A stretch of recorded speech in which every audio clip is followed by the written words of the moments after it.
তো বন্ধুরা কেমন আছো তোমরা?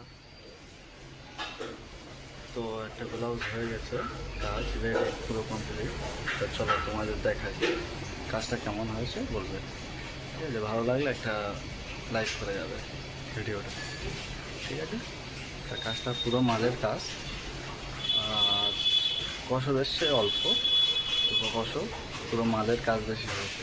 ঠিক আছে, তো চলো তোমরা ভিডিওটা দেখে নিও।